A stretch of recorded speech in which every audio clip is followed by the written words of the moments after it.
시청자 여러분 안녕하십니까? 코코 아저씨입니다. 오늘은 일본에서 이슈가 된 두 가지 소식을 전해드리려고 합니다. 먼저 첫 번째 소식입니다.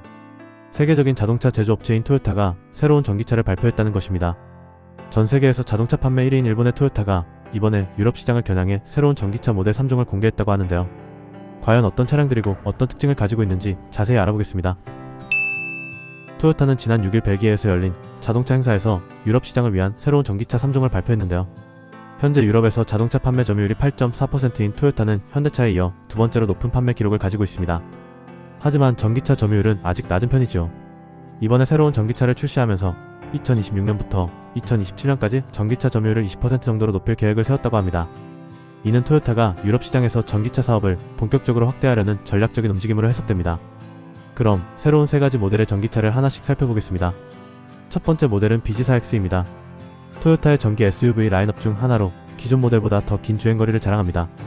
또한 충전 속도도 기존 대비 최대 2배 빨라졌다고 하니 전기차의 가장 큰 단점 중 하나로 꼽히는 충전 문제를 어느 정도 해결한 셈이죠. 두 번째 모델은 CHR입니다. 기존 CHR 모델이 하이브리드 차량으로 큰 인기를 끌었던 것과 달리 이번에는 순수 전기차로 변신한 것이죠. 가장 큰 특징은 한 번 충전으로 최대 600km까지 주행이 가능하다는 점입니다. 장거리 주행이 필요한 유럽 시장에서 매우 매력적인 옵션이 될 것으로 기대되는데요. 마지막은 아반크루저입니다. 사실 이 모델은 작년 말에 이미 발표되었지만 이번 행사에서 다시 한번 강조된 것이죠. 도시명 SUV로 설계된 이 차량은 실용성과 컴팩트한 크기를 갖추고 있어 유럽 도시의 좁은 도로에서도 기동성을 극대화할 수 있도록 설계되었습니다. 이뿐만 아니라 토요타의 고급 브랜드인 렉서스도 새로운 전기차 모델을 발표했습니다. 정확한 스펙은 아직 공개되지 않았지만 프리미엄 전기차 시장에서도 강력한 경쟁력을 보여줄 것으로 보입니다. 전기차 시장은 현재 테슬라, 폭스바겐, 현대기아 등 다양한 업체들이 치열한 경쟁을 펼치고 있는 곳입니다. 특히 유럽은 친환경 정책을 적극적으로 추진하며 내연기관 차량의 퇴출을 서두르고 있는 지역이기 때문에 자동차 제조사들에게는 필수적으로 공략해야 할 중요한 시장인 것이죠. 토요타가 이번 신차 출시를 통해 유럽 시장에서 얼마나 영향력을 확대할 수 있을지 앞으로의 행보가 주목됩니다. 일본에서 이슈가 된 두 번째 소식은 바로 일본의 남성도 피해자가 될 수 있다는 내용입니다. 시청자 여러분께서는 가정 내 폭력에 대해 어떤 모습이 떠오르시나요? 일반적으로 많은 사람들이 남성을 가해자, 여성을 피해자로 생각하는 경향이 있습니다. 하지만 최근 들어 일본에서 남성이 피해자인 가정폭력 사건이 증가하고 있다는 소식이 전해지고 있습니다. 어떤 식으로 이 문제가 제기되고 있는지 자세히 살펴보겠습니다. 일본의 경찰청 자료에 따르면 2023년 한 해 동안 가정폭력 피해를 경찰에 신고한 남성의 수는 24,680사건에 달합니다. 이는 2019년부터 4년 연속 증가한 수치이며 점점 더 많은 남성이 가정 내 폭력의 피해자가 되고 있다는 것을 시사합니다. 하지만 여전히 많은 남성이 자신의 피해를 인식하지 못하거나 설사 인식하더라도 이를 신고하거나 주변에 알리는 것을 주저하고 있는 것이죠. 남자가 어떻게 폭력의 피해자가 될 수 있겠어? 남자가 그 정도도 못 참아? 이런 사회적 편견이 피해자들의 목소리를 더욱 작게 만들고 있기 때문입니다. 지금부터 들려드릴 이야기는 40대 남성인 야마다 씨의 경험담입니다. 그는 아내로부터 수년간 폭력을 당했지만 오랫동안 이를 가정폭력으로 인식하지 못했습니다. 야마다 씨와 그의 아내는 대학 시절 처음 만났습니다. 연애 시절만 해도 서로를 아끼고 사랑하는 연인이었고 결혼 후에도 한동안은 행복한 신혼생활을 보냈습니다.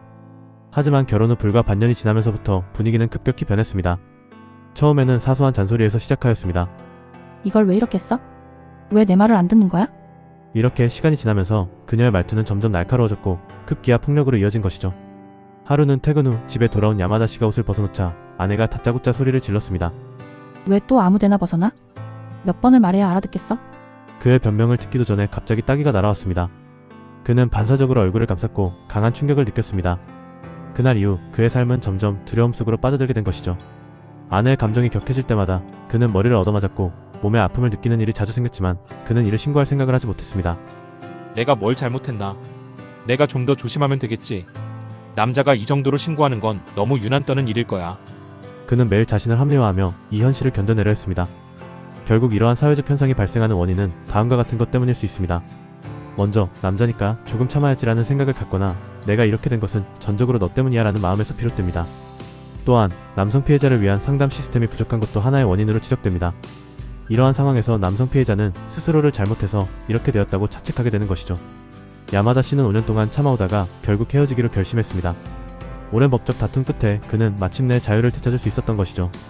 그리고 헤어진 후에야 주변에서도 비슷한 일이 일어나고 있다는 사실을 알게 되었다고 합니다. 이처럼 최근에 일본에서 이슈가 된 남성이 피해자인 가정폭력 사건이 증가하고 있는 것에 대해 시청자 여러분은 어떻게 생각하시나요? 이상으로 오늘 이야기가 시청자 여러분께 작은 도움이 되었길 바랍니다. 끝까지 시청해주셔서 감사합니다.